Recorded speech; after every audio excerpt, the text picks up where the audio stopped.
ஐயா கண்ணன் ஐயா, நீங்க வாசியோக பயிற்சி செய்றீங்க. அதுல கோழை அதிகமா வருதுன்னு சொல்றீங்க. அந்த கோழை வந்து ஒரு விதமான நாற்ற நிலைக்கு வருதுன்னு சொல்றீங்க. இது ஏன் அப்படின்னு பார்த்தா, இது நீங்க வாசியோக பயிற்சி செய்யும்போது 10ஆம் வாசல்ல ஊதுறீங்க. அந்த ஸ்டேஜ்ல இருப்பீங்க. இப்ப 10ஆம் வாசல்ல ஊதும்போது, அந்த மேற்கொண்டு இருக்கக்கூடிய அந்த கோழை நெறைய கீழ இறங்கிட்டே இருக்கும். அது இறங்க, இறங்க, இறங்க, இறங்க மிகப்பெரிய நாத்தம் வரக்கூடாது. ஆனா வருது அப்படின்னா, அது எல்லாருக்கும் இருக்கிற ஒரு விஷயம் தான்.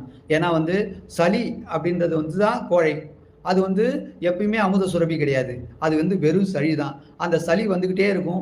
உங்களால முடிஞ்சா வாசியோக பயிற்சி செய்யும்போது, நீங்க என்ன பண்ணணும்னா, ஒவ்வொரு தடவையும் உட்கார்ந்திருப்பீங்க ஒரு ஆசனத்துல. இப்ப வஜ்ராசனம் போட்டிருப்பீங்க. அப்படி இல்லன்னா பத்மாசனம் போட்டிருப்பீங்க. பத்மாசனத்துல வாசியோக பயிற்சி செய்யக்கூடாது. வஜ்ராசனத்துல செய்யலாம். அப்புறம் நின்னுக்கலாம். இது 2 தான். இது 2த்துலயும் இல்லாம வேற எதுல இருந்தாலும், நீங்க அந்த சளிய ஒவ்வொரு தடவையும் துப்ப முடியாது. அதனால அந்த சளிய நீங்க முழுங்கலாம், தப்பே கிடையாது.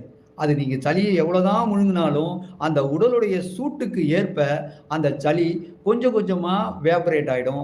அதே மாரி ஆசன வாய் வழியாவும் அந்த சளி வெளியில வந்துரும். ஒண்ணும் பிரச்சனை கிடையாது. அத ஒவ்வொரு தடவையும் நம்ம பயிற்சி பண்ணும்போது, பயிற்சிய தடை பண்ணிட்டு கொண்டு போய் துப்பிட்டு இருக்க தேவையில்ல.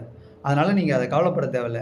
அது வந்து ஒரு சில விஷயங்கள் அந்த மேல தலையில இருந்து வரக்கூடிய அந்த சளி வந்து, அந்த கோழை வந்து நம்ம தலையில நெறைய எண்ணெய் தேய்க்கிறோம்.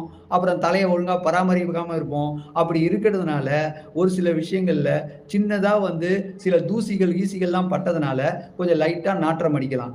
ஆனா, அதெல்லாம் ஒண்ணும் பிரச்சனையே கிடையாது. அந்த நாற்றம் அடிக்கிறதுனால நம்ம முழுங்க வேண்டாம் அப்படிலாம் கிடையாது. முழுங்குனாலும் அது ஆசன வாய் வழியா வந்துரும் ஐயா.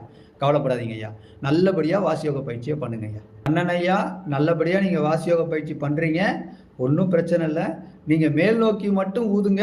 கீழ இழுக்க வேண்டாம் வாசிய. நல்லா தெரிஞ்சுக்கோங்க. கீழ இருக்கிறனாலயும் நெறைய கோழைகள் இறங்கும். மேல் நோக்கி மட்டும் ஊதுங்க.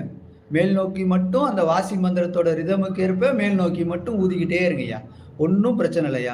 சீக்கிரமா வாசி மேல் நோக்கி எழுங்க. இதுவரைக்கும் லைவ்ல வந்து நெறைய கேள்விகள் கேட்ட எல்லா அன்பர்களுக்கும் மிக, மிக, மிக, மிக நன்றி ஐயா. வாசி மந்திரம் வேணுமா? இந்த வாசியோக சேனலுக்கு நீங்க வாட்ஸ்அப் பண்ணுங்க. அதுக்கப்புறம் நீங்க நல்லபடியா வாசி மந்திரத்த வாங்கிக்கோங்க. அகத்தியர் வாசியோக சேனல்ல நீங்க ஜோதிட பிரச்சனைகள கேட்டுக்கலாம். எல்லாத்தையுமே கேட்டுக்கலாம் ஐயா. நல்லபடியா எல்லாரும் இதுவரைக்கும் மெசேஜ் பண்ண எல்லா அன்பர்களுக்கும் மிக, மிக, மிக, மிக நன்றி ஐயா.